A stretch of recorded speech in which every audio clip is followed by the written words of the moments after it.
Oke, saya minta satu orangnya pimpin kita dalam doa.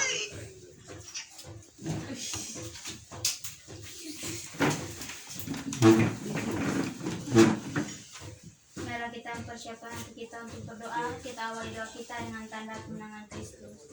Nama Bapa, Putra, dan Roh Kudus. Allah Tritunggal Maha Kudus, Bapa, Putra, dan Roh Kudus. Terima kasih atas segala berkat-Mu, sehingga pada siang hari ini Kau masih menyertai kami dengan nafas hidup dan kesehatan. Kini ya Tuhan, kami hendak mulai pelajaran kami. Kiranya Engkau menyertai kami agar pelajaran kami hari ini dapat berjalan dengan lancar dan kiranya dapat bermanfaat bagi kehidupan kami selanjutnya. Segala doa dan pujian ya Tuhan kami lambungkan kehadirat-Mu dengan perantaraan Kristus Tuhan kami. Amin. Dalam nama Bapa dan Putra dan Roh Kudus. Amin. Oke, terima kasih kepada Anjel yang sudah memimpin kita dalam doa. Nah, sudah siap untuk ikut pelajaran toh? Sudah, Bu. Oke, pada hari ini kita akan mempelajari tentang bilangan bulat.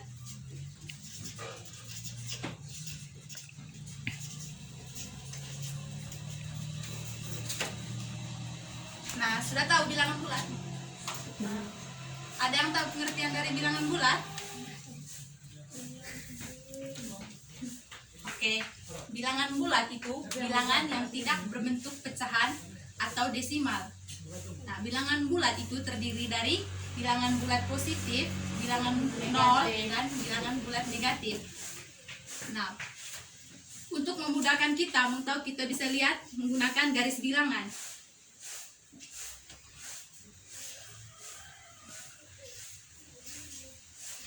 Nah, tadi kan ada bilangan nol, bilangan negatif, dan bilangan positif. Pada garis bilangan, ada yang tahu bilangan positif itu letaknya di sebelah kanan ya? Oke. Nah, bilangan positif itu berada di sebelah kanan bilangan nol. Dimulai dari 1, 2, 3, 4, dan seterusnya. Nah, bilangan negatif itu berada di sebelah kiri nol. Oke. Yang dimulai dari negatif 1, negatif 2, negatif 3, negatif 4, dan seterusnya. Nah, ini merupakan bilangan positif.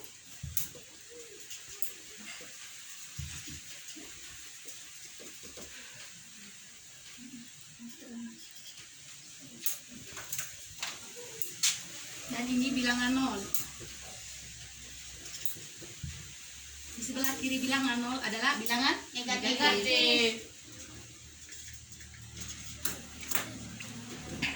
Nah, bilangan positif labannya itu bilangan negatif. Sedangkan bilangan nol, apakah dia memiliki laban? Tidak ada ya, tidak ada. Bilangan nol itu tidak memiliki laban, maka bilangan nol kita bisa sebut dia sebagai bilangan yang netral. Nah, pada bilangan bulat, pada garis bilangan, semakin ke kanan dia akan semakin besar.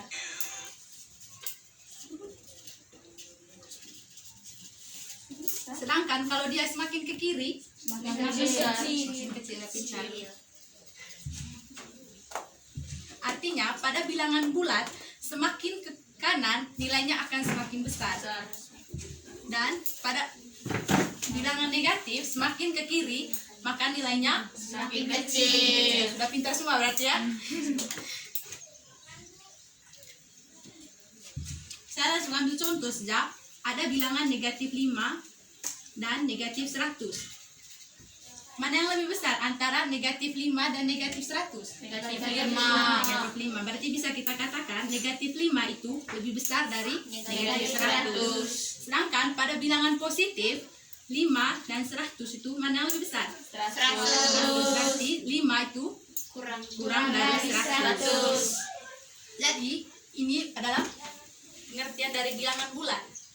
Ada yang bisa menjelaskan dulu apa tadi bilangan bulat? Bilangan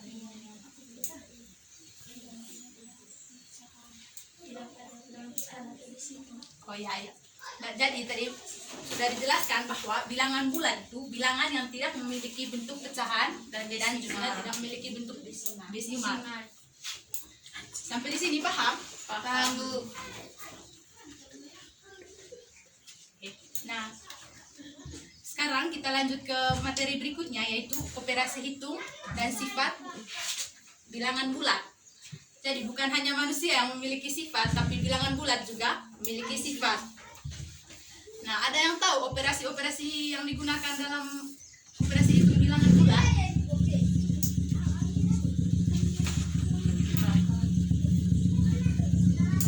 Ada yang tahu?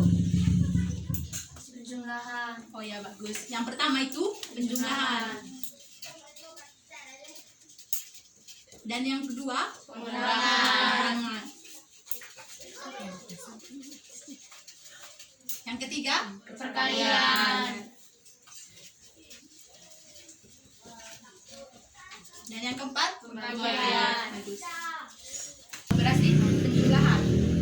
Penjumlahan pada bilangan bulat itu dapat diselesaikan dengan menggunakan garis bilangan. Untuk lebih memudahkan kita untuk menjumlahkan dua bilangan bulat itu bisa kita menggunakan garis bilangan. Nah, contohnya 3 tambah 6. Berarti 3 tambah 6 itu untuk memudahkan kita, 3 jika dijumlahkan 6 itu hasilnya berapa, maka kita bisa menggunakan garis bilangan. Oke.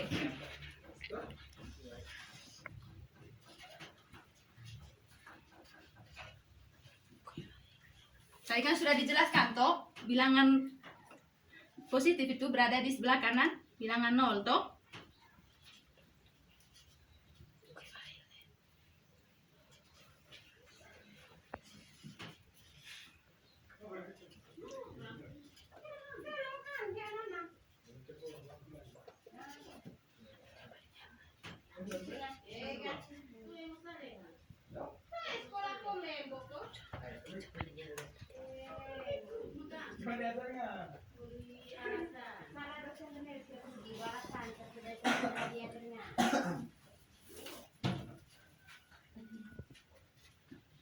Nah, di sini ada garis bilangan. Nah, tadi kan kita ngambil contoh itu 3 tambah 6. Nah, ada yang tahu bagaimana caranya menjumlahkan bilangan bulat menggunakan garis bilangan? Mulai dari 0 Oke, ini kan mulai dari 0 di sini ke kanan.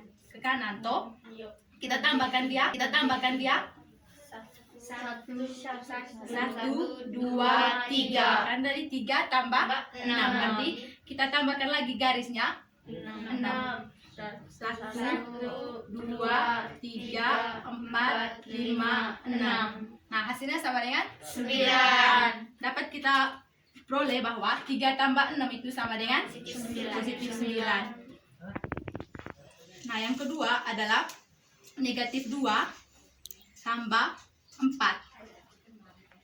Kita lihat di sini ada bilangan negatif dan ada bilangan positif. Nah, kalau ini ada yang tahu penjumlahannya bagaimana? Dari negatif 2. Terus kiri. Habis itu itu kembali lagi ke kanan. Berarti dia dari 0 ke kiri, no? Berarti 1, 2. Nah, sini ada negatif 2. Karena di sini ada tanda penjumlahan, berarti membuktikan bahwa dia kanan. Nah, kita mulai dari start dari 2. Berarti di sini 1, 2, 3, 4. Maka dapat kita simpulkan bahwa penjumlahan negatif 2 tambah 4 sama dengan Positif 2. positif 2 ya, bagus. Sampai di sini paham? Paham. Oke. Nah, yang tadi kan sudah dijelaskan, yang kita pelajari adalah operasi hitung dan sifat bilangan bulat. Nah, pada operasi penjumlahan dia juga memiliki sifat yang berlaku pada operasi penjumlahan. Ada yang tahu sifat-sifat dari operasi penjumlahan? Oke. Yang pertama itu adalah sifat komutatif. Ada yang tahu sifat komutatif itu bisa disebut juga sifat apa? Baik. Sifat komutatif bisa juga kita sebut sebagai sifat pertukaran.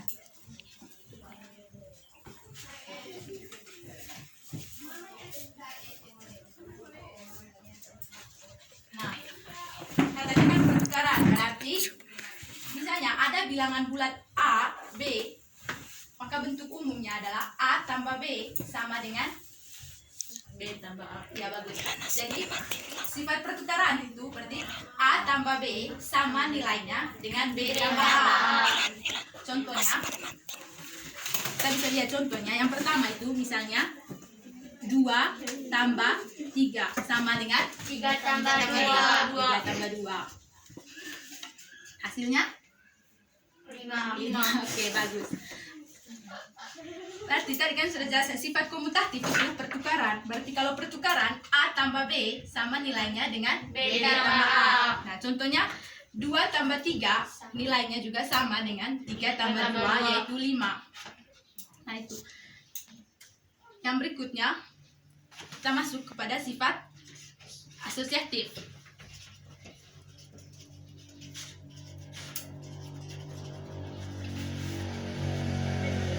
Ada yang tahu sifat asosiatif? Belum. Oke, sifat asosiatif itu bisa kita katakan sebagai sifat pengelompokan.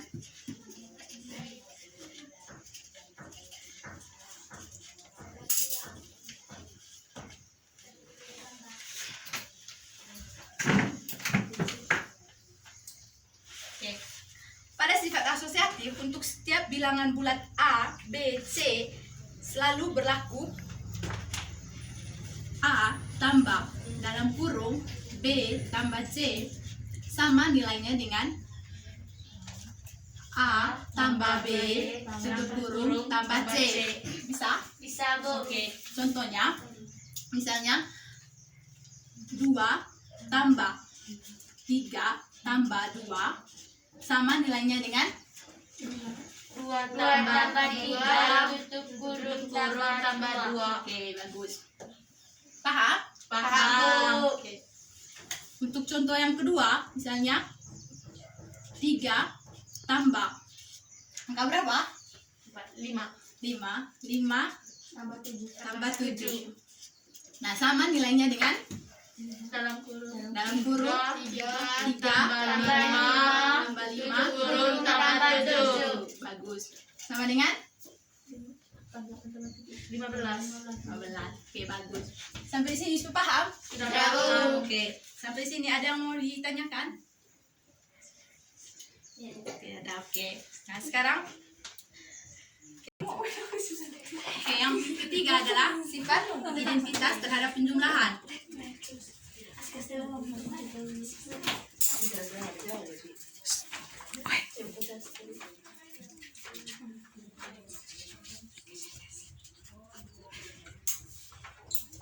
Sifat identitas terhadap penjumlahan itu adalah bilangan nol. Ada yang tahu mengapa nol? Tidak ada, oke. Karena setiap bilangan bulat jika ditambahkan dengan nol maka hasilnya tetap Bilangan bilangan itu sendiri. sendiri. Nah, maka itu penyebab bahwa nol itu merupakan unsur identitas terhadap penjumlahan. Contohnya misalnya 8 ditambah 0 itu sama dengan 8. Begitupun sebaliknya bahwa 0 tambah 8 hasilnya tetap 8. Nah, ini mengapa 0 dikatakan sebagai unsur identitas terhadap penjumlahan. Adalah sifat inverse terhadap penjumlahan. Inverse itu bisa juga dikatakan sebagai laban. Contohnya negatif A lawannya Positif positif A. A. Itu pun juga negatif B lawannya Positif B.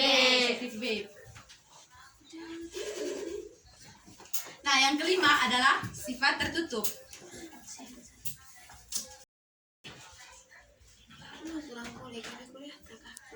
Penjumlahan berlaku untuk sifat tertutup, artinya penjumlahan bilangan bulat dengan bilangan bulat akan menghasilkan bilangan bulat. Contohnya 5 tadi merupakan bilangan bulat toh. 5 tambah 2 sama dengan 7.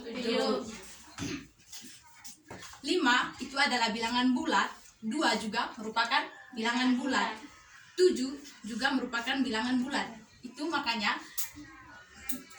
5 tambah 2 sama dengan 7 merupakan penjumlahan berlaku sifat tertutup. Karena 5 tambah 2 sama dengan 7, dengan 5, 2, dan 7 merupakan bilangan bulat. Oke, yang berikutnya adalah Yang kedua tadi operasi. Pengurangan. Oke, yang kedua adalah operasi pengurangan.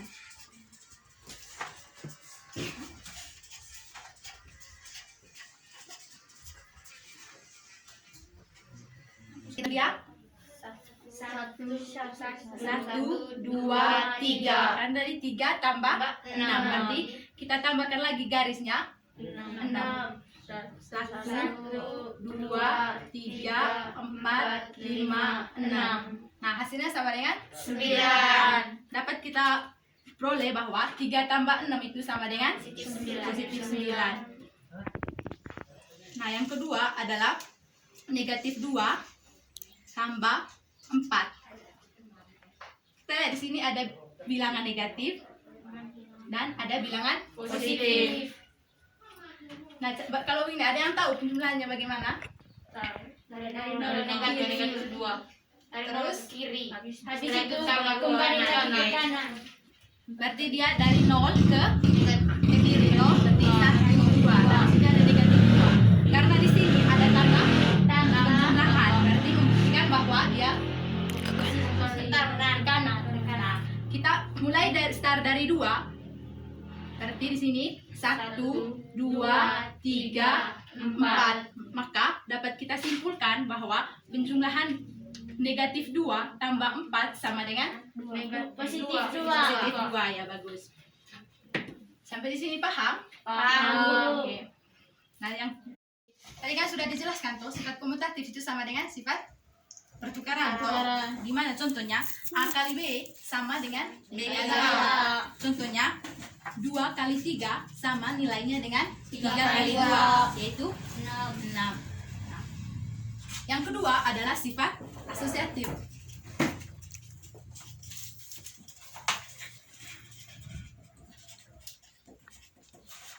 Nah, sifat asosiatif juga itu berlaku untuk operasi perkalian.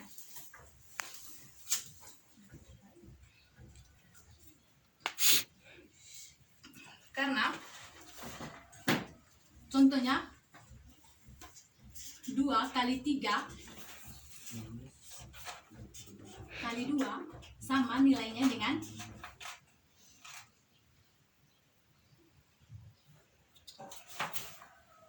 2 kali dalam kurung 3 kali 2. Hasilnya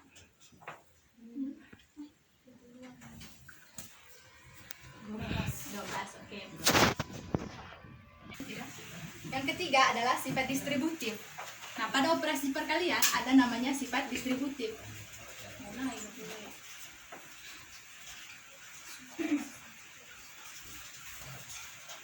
Sifat distributif itu bisa kita katakan sebagai sifat penggabungan. Bentuk umumnya misalnya A kali B tambah C sama dengan A kali B tambah A kali C. A kali C. Contohnya misalnya 2 kali 3 tambah 2 sama dengan 2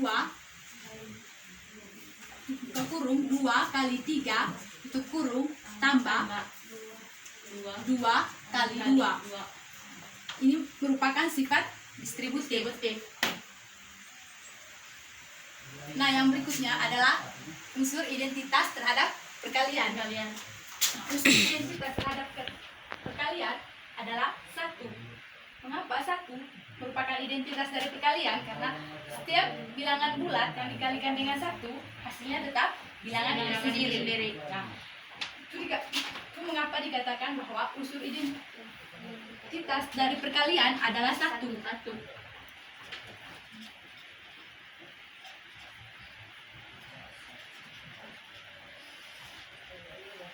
Contohnya 2 kali 1 sama dengan 2. Itu juga kalau 1 kali 2 hasilnya tetap 2. Nah, yang berikutnya adalah sifat tertutup.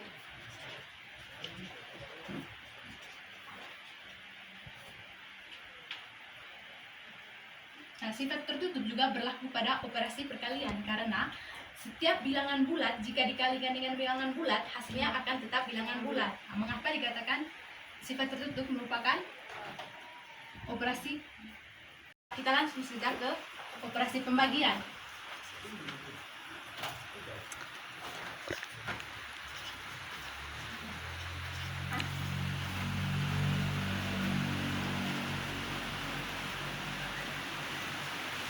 Pembagian bilangan bulat dengan 0 itu tidak terdefinisi, karena misalnya 2 bagi 0 itu tidak terdefinisi. Maka pembagian bilangan bulat dengan 0 itu merupakan sesuatu yang tidak terdefinisi. Nah, pada operasi pembagian itu juga tidak berlaku sifat komutatif, sifat asosiatif, dan sifat distributif. Karena pada sifat komutatif tadi sudah dijelaskan, sifat komutatif itu pertukaran di mana A tambah B sama dengan B tambah A. Pada operasi pembagian, sifat komutatif itu tidak berlaku karena A bagi B tidak sama nilainya dengan B bagi A. Begitu juga dengan sifat asosiatif. Nah, maka dari itu sifat komutatif, asosiatif, dan distributif itu tidak berlaku pada operasi pembagian. Sudah. Nah, sampai di sini paham? Paham, Bu. Ada yang mau ditanyakan? Tidak, Bu. Terima kasih. Karena tidak ada yang ditanyakan dan semuanya sudah paham, berarti untuk pertemuan kali ini sampai di sini sudah.